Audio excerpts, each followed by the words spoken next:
You wanted the best. You've got the best podcast. The hottest podcast in the world. The Chris Voss Show, the preeminent podcast with guests so smart you may experience serious brain bleed. The CEOs, authors, thought leaders, visionaries, and motivators. Get ready. Strap yourself in. Keep your hands, arms, and legs inside the vehicle at all times, because you're about to go on a monster education roller coaster with your brain. Now, here's your host, Chris Voss. Hi, folks. Chris Voss here from thechrisvossshow.com, thechrisvossshow.com. Welcome to the big show, my family and friends. We certainly appreciate you guys being here. Thanks for tuning in. Ladies and gentlemen, welcome to the big podcast circus tent in the sky, where we bring you the most brilliant minds, the brilliant thought leaders, the thinkers, the doers, all those sort of folks. And then, of course, I'm just the host over here doing whatever it is that I do every day. For 14 years and going on now 1,500 episodes, we've been here and we appreciate you. But as always, that's our lead in to ask you to beg for the plugs. Please refer the show to your family, friends, and relatives. Go to goodreads.com/Chris Voss, LinkedIn.com/Chris Voss, YouTube.com/Chris Voss, and all those crazy places that we are on the internet. Today, once again, we have a brilliant mind on the show. Hunter Clark Fields, an MSAE, joins us on the show. She is the author of the newest book that just comes out August 1st, 2023, Raising Good Humans Every Day. 50 simple ways to press pause, stay present, and connect with your kids. She joins us on the show, and she'll be talking to us about how to become a more mindful parent. And speaking of mindfulness, Hunter is a Mindful Mama mentor. She is the creator of Mindful Parenting course and host of the Mindful Mama podcast, and widely followed author of Raising Good Humans, a mindful guide to breaking the cycle of reactive parenting and raising kids and kind, confident kids as well. The kind is important, I think. She's an MSAE and an RYT, and she helps people and parents, sometimes people too. People, parents, is that same thing? I don't know. We're just having fun here. Bring more calm and peace into their daily lives. She's got 20 years of experience in meditation practices and has taught mindfulness to thousands worldwide. She's writings appeared on CNBC, NBC, The Huffington Post, Tiny Buddha, Mops, Elephant Journal, Mothering, and a number of other online magazines and websites. And she's the mother of 2 active daughters who challenge her every day to hone her craft. I love it. Welcome to the show, Hunter. How are you? Great. Thank you for having me, Chris. There you go. It sounds like you're living the experience in the life, too, of what you're writing about. Indeed. Yes. Indeed. Every day. It's a never-ending fun carnival. So give us your .com of where people can find you on the interwebs, please. Sure. mindfulmamamentor.com. There you go. So you've written a couple books now. How many books have you written? This is number 2. There you go. Yeah. There you go. Number 1 did very well. It really surprised me. And then I was like, okay, I'm sure I can write another book. And it was fun and exciting because I got to do it in this like fun format with these tiny little chapters that just make you feel like you've accomplished something when you read like 3 to 4 pages and you're like, I get the ideas in 3 to 4 pages. And if you're busy, that's like such a relief. You feel like you can accomplish something. So that's my aim. And it did really well on Amazon. Got lots of great reviews, and probably moms are busy. They're doing all the nurturing mom stuff, and it's good they have time. But it's good to know that moms still care and they want to be the best moms they can be.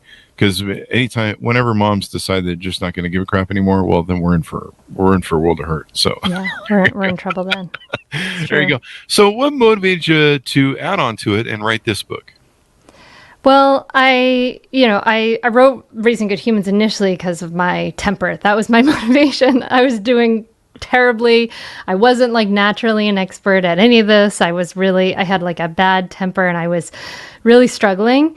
And so I had to kind of turn back to these mindfulness practices to steady and become less reactive and to just dial it down a bit and then like figure out how to talk to my kids, because all I learned from my parents was, barking orders and commands and threats, right? Like that's kind of like my natural, that's my like home, my native parenting language. So I had to learn a new language, right? That was more effective and for a new generation. And so, yeah, so it was really about these essential skills. And then with this book, with Raising Good Humans Every Day, it was about, I've been doing the Mindful Mama podcast for 10 years. Wow. And I've had so many guests. We talked about so many different things. And so I really got to, with this book, with the 50 short chapters, I get to like expand on, mindfulness and skillful communication and just like go into lots of other areas like our schedules, our lives, and all these different things that really affect our parenting and our experience raising kids. There you go. Have you ever thought about in the future doing a book called Raising Horrible Human Beings? I think that should be up next, like raising terrible, mean people. It would be a really good idea. I think someone's written that book because there seems to be a lot of them operating. Fun there. But no, this is really important, and I love how you talk about being present too. Give us a 30,000 overview of the book, and then we'll get into some of the details. Sure. So I think we're at our worst when we're parenting, right? Like if we go to like where we're suffering the most is like when we're reactive, when we're just like, we're saying like, if you hit your brother again, I'm going to hit you, right? Like saying things like that, right? Like, and it just, that's kind of when we're at our worst. So we have to, as parents, we want to think about like, what can we do to do better in those circumstances. And I think of it like I actually have an acronym for it. I have the CLEAR method.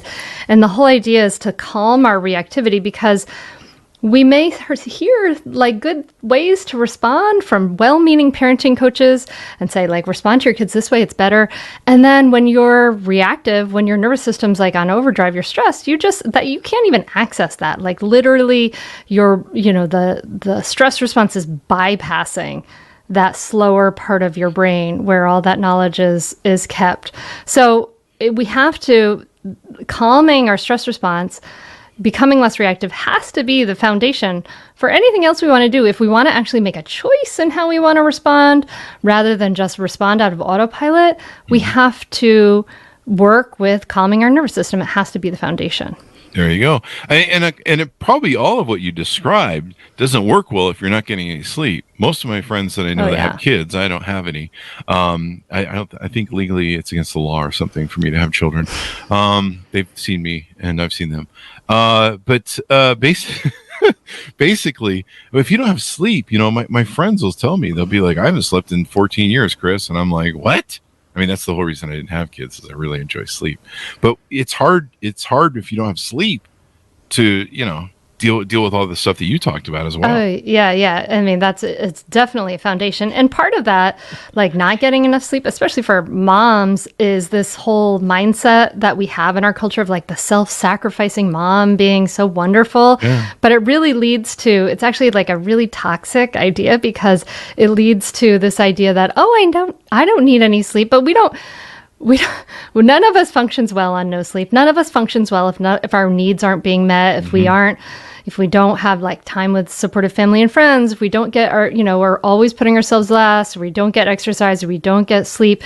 And part of what feeds into that is that mindset of like, I'm always going to put my children first. But actually, like taking care of ourselves, our own self-care, and valuing our own needs as much as our kids' needs, right? Like when you have an infant, their needs are much more urgent, right? But that changes when we value our needs, and we start to say, okay, I am not getting enough sleep, but my sleep is really important.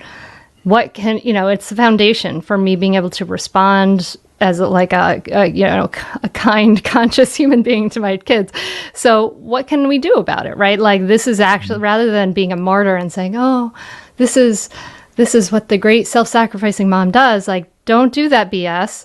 Instead, say, I deserve that, and go find ways to get your needs met. There you go. I love it. If you don't take care of yourself, you can't share with other people. I've seen this with mothers. Mothers will eat last. Sometimes, she'll feed the children first. Sometimes she won't eat at all. She'll just eat whatever is left over. I see lots of examples of mothers that take care of their family first, and God bless them. But you're right. It's hard to share and give to people if you're empty. You can't fill you can't fill a gas tank with an empty container of gas.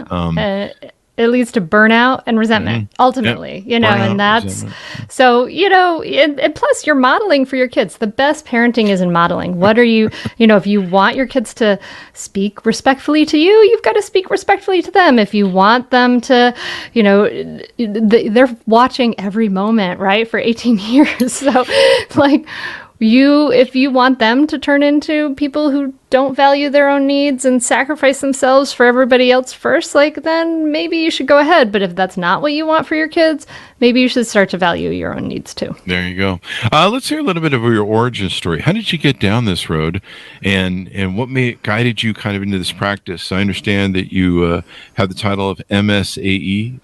To expand on that and what that is, and kind of how you got down this road of focusing on this.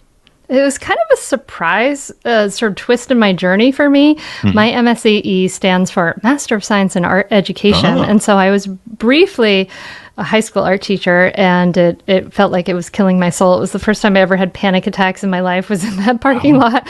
And then I did a yoga teacher training so that I could get free yoga.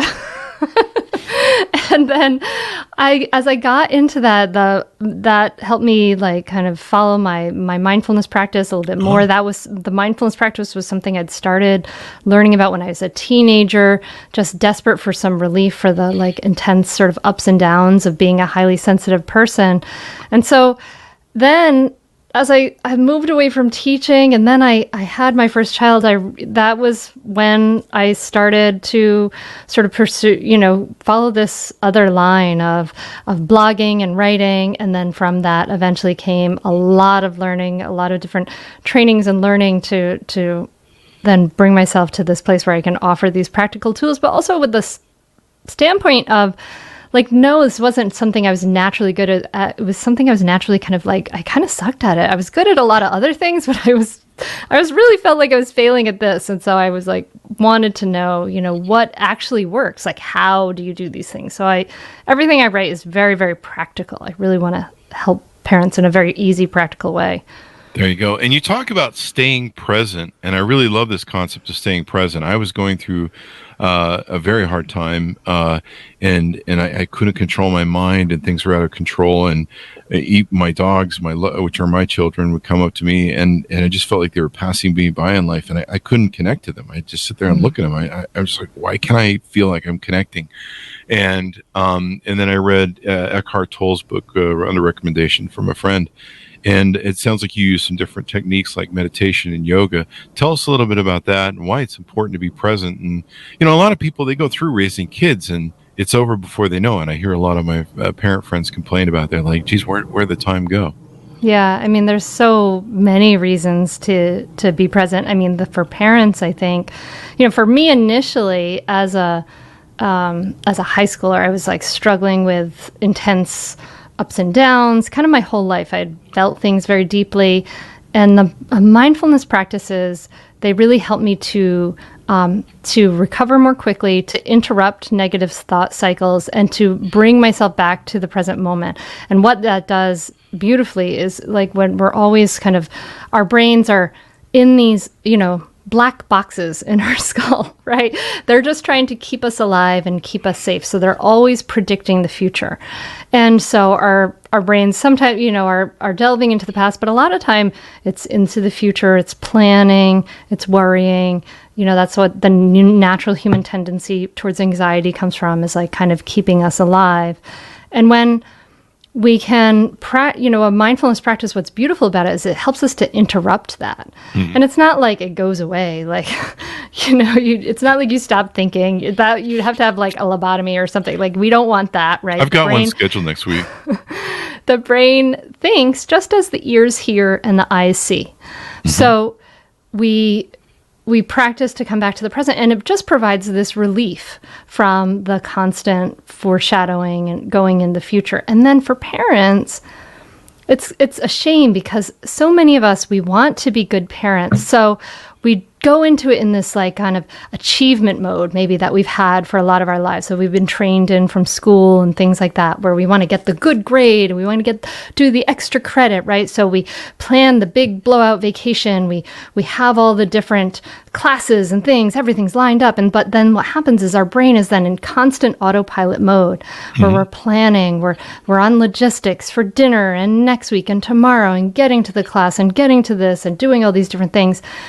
And the thing is that when we plan in such a way like that, when we finally get to that Cancun vacation, right, where we think, oh, I'm going to be really present and with my kids, your brain can't do it because you have practiced being in the future and being on autopilot all the time.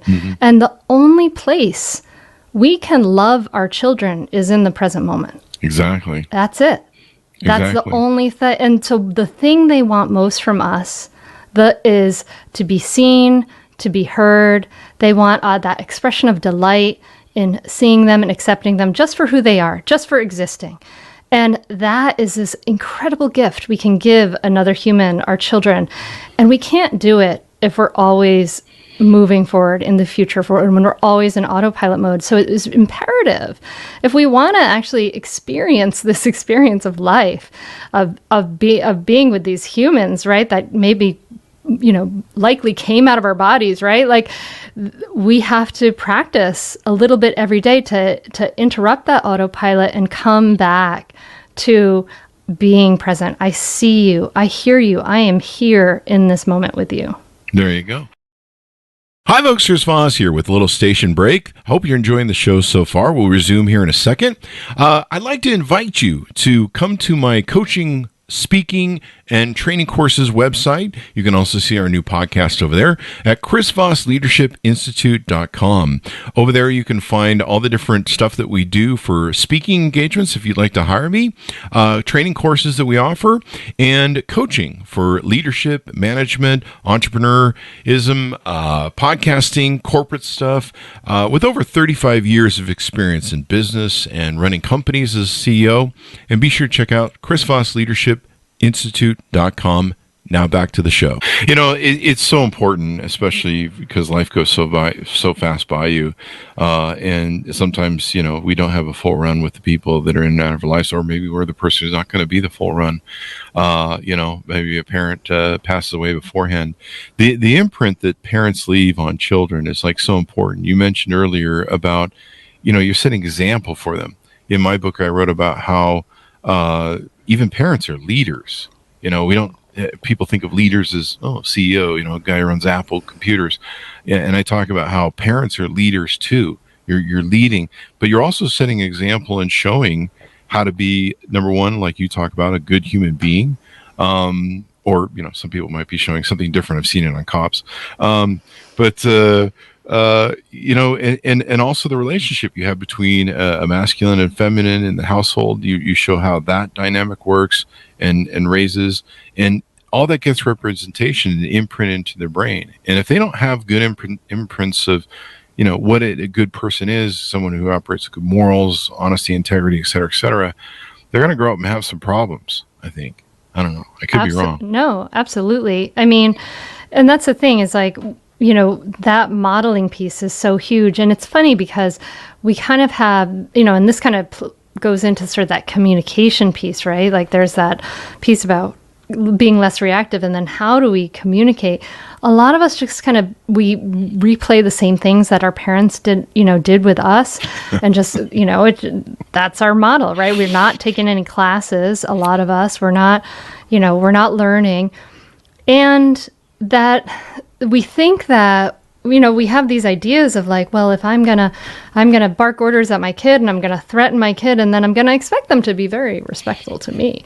Except we're not modeling it. We're modeling the one with the most power wins. And then if we're lucky, maybe we have a second child and we start to see the first child say, well, this is what happened to me anyway.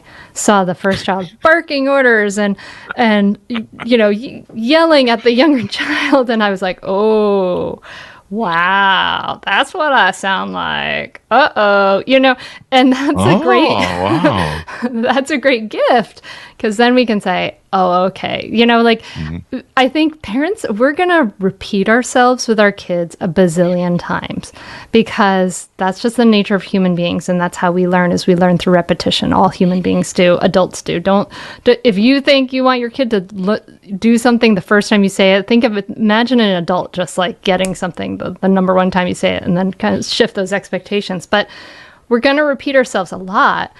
So we might as well be practicing to repeat the kind of language we want spoken back to us, the kind of, interest and tone and respect that we want given back to us. We have to give what we want to receive. We have to model that for our kids. It's not like we speak to some people in the world in one language and then we speak to kids in a totally different language. Like that actually doesn't work. So it's not very effective. Yeah. One thing I noticed when I was growing up in high school is that most of my bullies, when I got to get some knowledge of what their home life was like, their home life was really ugly, and usually their parent was a bully. And I think we've kind of grown through these different ages of where it used to be really about survivalship, and people just surviving. So it's like suck it up and maybe take a belt to a kid or whatever, and maybe punishment was a little harsh, and then of course the examples that were set for us probably weren't always so great. So I think it's important that there are resources like yours now where parents can get some more education. As you mentioned before, a lot of people don't spend a lot of pre-education time being parents. I've often joked as a single guy that I'm like, they really should make people go to college for 2 years before they allow them to be parents, but I don't make the rules clearly. But there's always those people that say my kids will never be like that, and like some of what you said alluded to that. I remember one time I had a girlfriend say, my girlfriends, they never be the people screaming in the grocery store, and I remember looking at her thinking, damn, your kids are gonna be the ones. Well, it's funny too, because the thing is, like, before we have kids, and I did this too, like I would look at like the mom like losing it at this kid and I'd be like, oh my God, I will never do that. Right. And I made like conscious choices. Like that's not how I want to parent. And then that's why it goes back to, calming down the nervous system and calming our reactivity and understanding how that works. Because then I got myself in parenting of this adorable 2-year-old with the cheeks and just so cute. Like, it's amazing. And my temper came out like crazy. And it was so frustrating because it wasn't something I chose. Nobody is consciously choosing to lose it at their kids. No one wakes up in the morning and says, oh, I think I'm going to scream at, Skylar at 3:00 today. No, like it's not a conscious choice that we're making. It's our nervous system reactivity. It's our fight, flight, or freeze stress response, feeling under threat that leads us to get escalated and yell. And we're not even using our whole brain, right? So that's what's beautiful about a mindfulness practice, as well as getting enough sleep, is that a mindfulness practice, they've actually shown in MRI scans that it actually, there's the amygdala, which are kind of the oh crap centers of the brain, the seat of the fight, flight, or freeze stress response. It actually shrinks those and makes those less dense. It actually shrinks the connectivity between the amygdala and the rest of the brain. And an 8-week practice of mindfulness actually makes more dense the prefrontal cortex, which is the seat of our verbal ability, problem-solving ability, creativity, but impulse control.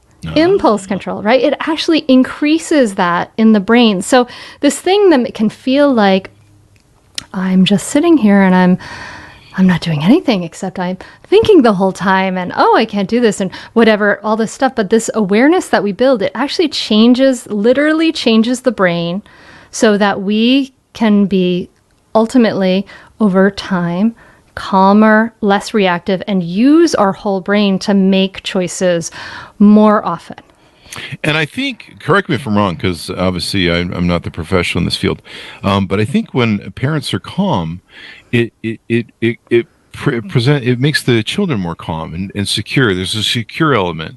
Like I've seen people, and of course I'm just the theorist here, but I've seen people that you go in the store and they are completely ignoring their kids, and their kids are just they're climbing the shelves, they're throwing things all over, they're complete out of control, and the parents seem oblivious sometimes in these cases, and it's almost like the kids are just demanding attention and they're not getting it, and so I don't know. It seems like maybe being calm and being secure can mirror that. The children will mirror that, I guess is what I'm trying to say, maybe. Oh, for sure. And I mean, that's the thing about us, like, it's very especially true with kids and especially true with young kids, but it's true with all of us that we feel each other's emotions. We are with each other. Like if I'm in a room with you, even like over the Zoom in some cases, right? Like if I was feeling really anxious and you could probably see that in me, you might start to feel some of those feelings. We have all those mirror neurons. If we're in a room with each other, we start to feel each other's emotions. It's not our pores we are porous, right? Especially emotionally, we tend to feel each other's emotions. That's really a great gift of human beings, and it's a great challenge of us. But with kids, they don't have the ability to, they don't know how to regulate their nervous system. Telling them to stop crying doesn't work. Telling them you're okay when they're not okay doesn't work.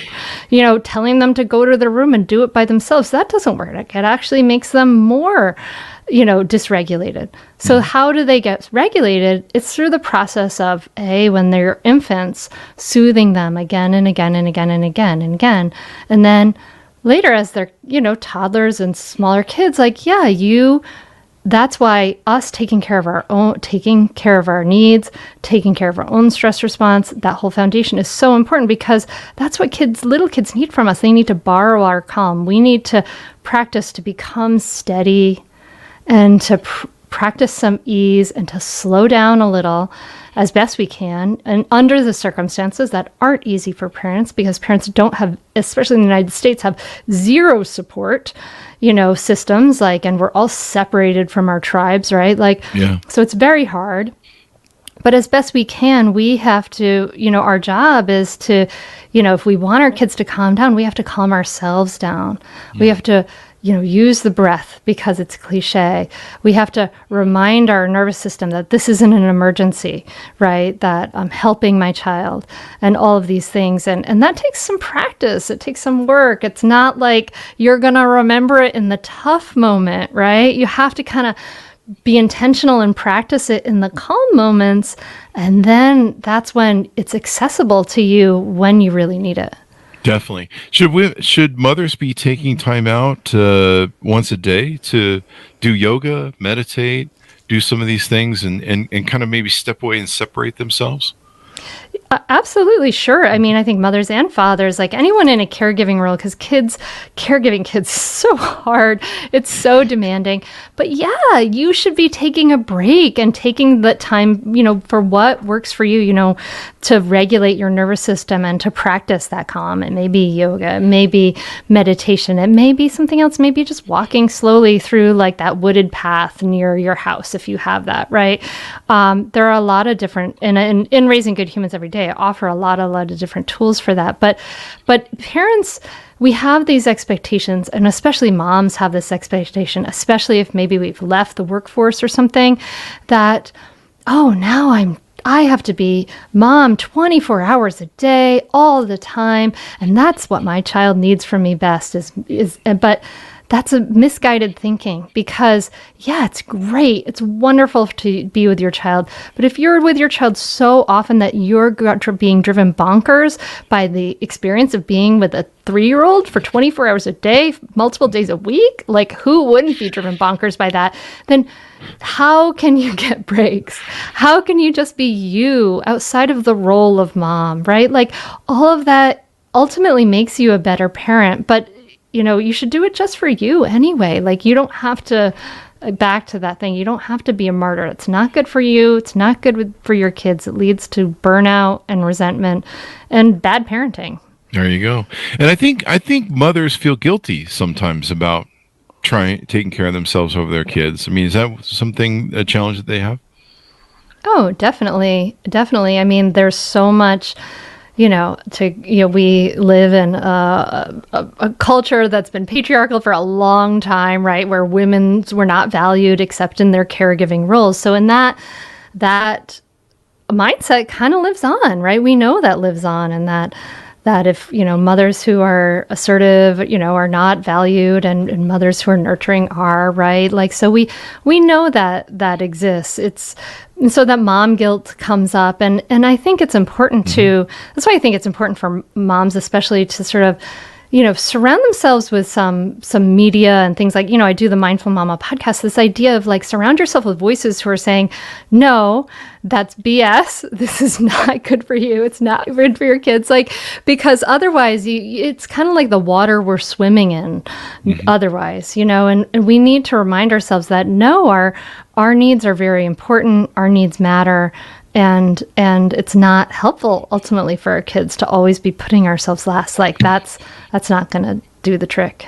And I imagine going to the gym is good too. Doing the self-work, and of course there's a lot of elements of the gym. I know a lot of mothers go to the gym too as well. And that can be, for me, the gym is almost a place of meditation. And I kind of find myself being present. And even though my dog kids don't like it when I leave the house or go to the gym, they're kind of upset sometimes. But, it helps reset me too. You're a better dog parent when you get back. You are. There's less yelling and screaming. No, I mean, that was one of the first things I did when my daughter was little, was that I took her to the YMCA childcare, and she didn't like the YMCA childcare. Like, my second daughter did like it, but my first daughter did not like it. And so they would come get me after 10 minutes and say, she's crying, you have to come get her. And I'd be like, oh God. And so I'd go back. And so we did that for like 2 weeks, where I had to go incrementally longer amounts of time. And a lot of moms would give up at that point and say, oh my goodness, my child is unhappy, doesn't love this place. I will sacrifice my gym time for my child. And I say, ultimately, this hour where your child is maybe not in their happiest spot, but that gives you time to, to burn off your anxieties, to feel good in your body, to get energy, to relax, to shower by yourself. This is, it's worth your child having 1 hour where they're in a non-optimal hour for them, right? And then my second child loved childcare, so she was fine. But like, it's, we have to consider, we have to be weighting parents' needs and values a little higher in the scale, and that is ultimately better for kids. There you go. I think you alluded to too. Were you a first child? Me? No, I was a baby of the family. Okay, you were talking about your first child and the paradigm between the first and second, so I took a guess there. But I was a first child. Is there any stuff that you talk about, and I imagine you've covered a lot in 10 years on the podcast, about how maybe we should be a little easier on the first child? It's hard though, because we're so anxious, right? We're worried about doing it right. I know. Work can be so, like, the first child ends up birth order. We did have a podcast on birth order. We talked about how the first child is often more responsible. Well, they're the best. But, they're the responsible one. But yeah, it's hard because, like, I feel a little, my oldest child, my second child, by the time she came around, I was like so much more relaxed. I wasn't afraid I was going to kill her all the time. I was like, okay, I can just chill. I had started all of these practices more, so I wasn't so anxious and on edge. And it's hard because parents have so much pressure on them. And we know, like, that attachment style and styles of relating, they're really honed in this first 3 years of life, and that's when you don't know at all what you're doing. So it's like, it's incredibly hard for parents. But we should definitely be easier on first children, and then give them a little more. One of the things that we could do to be easier on them is give them more space and time to just play and be kids, to not have so many, when they're little kids, so many adult directed activities, to have time for free play. This is so important, and it's something kids are like losing nowadays, that they don't have time to go outside. They don't have time to do risky play like climbing trees. There are no merry-go-rounds left in the world. I was like amazed. I found one once in Pennsylvania. I was like, oh my God, look, my children, this is this thing. And all of these things, like, it's hurting kids. Like, do you know that there are there are occupational therapists, right, who I've talked to on the podcast who told me how kids are falling out of their seats in schools. Really? Because they don't have time to develop their vestibular system through swinging around, Really? and jumping up and down, like those things, right? Wow. Like that's what maybe a merry-go-round does, is like it swings you around, and the kids need that to develop their vestibular system, their sense of balance. Yeah. So these things that, we know there's all these other reasons, right? But like, this is something that we could give to oldest children and second children and third children, is a little more time to slow down, have some down days, and just be kids, just play outside. Like, it doesn't have to be elaborate. It can be super simple, and you don't have to be their entertainer either. Just let them be in your environment. There you go. Unless you don't hear anything, and then that's the problem, right? Then check it out. That's secret step down. I as a first child, I do think we need to have laws on first children that they get away with as much murder as the baby people do. 'Cause I've seen it so many times. Like the first child sitting there going, I can't do anything right. And this kid's over here committing murder and robbing banks, and the mother's just like, yeah, that's fine, whatever. We love that one.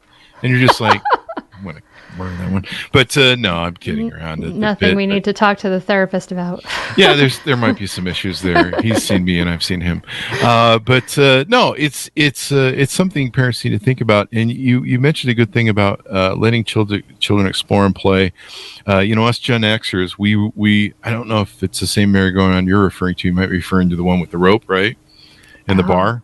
I had ours had like metal bars. I was going to say clung on to for dear life. Exactly. That's the ones I was referring to or leading up to with the Gen X thing. That thing was a death trap, a wheel of death was what that was. Especially if like some 17-year-olds got there and started to spin it so fast. Yeah. And I sadly knew people who didn't make it off that thing, or who they made it off and didn't land well. But it was a death trap of broken bones. But you learn survival. It was a form of Darwinism, I think. I guess so. You learn balance, like you mentioned earlier. So. It develops your vestibular system. it definitely did, which is probably why I have good fight or flight mechanisms to this day. A few more plugs I'd like to get in here for some of the stuff you have on your website. I think it's really cool. You have the Ultimate Mindful Parenting Conference that you do. Do you want to get a plug in about that? Sure, yeah. So I've done interviews with incredible experts over the years, and this is a collection of some of my favorite interviews, like a virtual conference of sorts that can be accessed by anyone, and some of my favorite teachers, and you can learn a lot. There you go. And then you even have a course on teacher training. My mom was a teacher for 25 years, and so was my sister. So I know how challenging that is, too, on top of being a parent. Yeah, well, it's the mindful parenting teacher training. So it's to teach people to teach the mindful parenting course that I developed in their communities or wherever they want to teach it, in like schools, institutions for parents. And it teaches the method of calming reactivity and then how to communicate. And it could be just for parents who are passionate and want to have extra income or work to do, or maybe sometimes like there have been therapists who take it to add on to their offerings as a therapist, etc. Definitely helpful notes. So anything more you want to tease out or tell us before we go out? Sure. I mean, I guess the only thing I want to mention here is that if you're a parent and listening to this, it's so hard. It's not easy. And one of the big things that I talk about in Raising Good Humans every day is the real practicality and importance of self-compassion, that when we want to do right for our kids and we're going to mess up. We're human. We are going to be human and mess up. It's inevitable. And when we're harsh to ourselves, when we mess up, when we berate ourselves, that just kind of leaves us incapacitated. It's harder to start again. And what we really need to do is to be able to begin anew again and again every day. And so when we start to, even if it feels uncomfortable for us, it isn't our native language, when we start to practice self-compassion, using kind words to ourselves when we make mistakes, etc., it's actually a very practical thing to do, because you can get up you give yourself a soft landing, you can get up and begin anew again. And it's okay. I give you permission. You have permission to be human. Just give yourself some compassion and keep beginning anew. Try again. There you go. We're human. We're going to make mistakes, and it's okay. I don't think anyone has a perfect run through life. I think a lot of people think about perfection. I'm going to be the perfect parent. Maybe people think about, I don't know. I thought I'd be the perfect dog parent. Boy, was I wrong. And I'm still working on it. But, some of the stuff you talked about, being present and stuff, is so important. And, this life goes by so fast. If you don't stop to take a look around every now and then, I think someone said, you're going to miss it. Thank you very much for coming on the show with us, Hunter. We really appreciate it. Thank you so much, Chris. I really, really enjoyed talking to you. Thank you. And thanks, Monis, for tuning in. Let's get a .com, actually, Hunter, for you as people go out so they can check you out in the podcast. Sure. Everything is at mindfulmamamentor.com. There you go. Order up the book, folks. Wherever fine books are sold, only go to those fine bookstores, because the alleyway bookstores, you might get mugged. Check it out. Raising Good Humans Every Day. 50 Simple Ways to Press Pause, Stay Present, and Connect with Your Kids. Always important. Better parenting can just make a better world, in my mind. I'll endorse that any day of the week. August 1st, 2023. You can order wherever fine books are sold. Thanks for tuning in. Be good to each other. Stay safe. We'll see you guys next time. And that should have us out.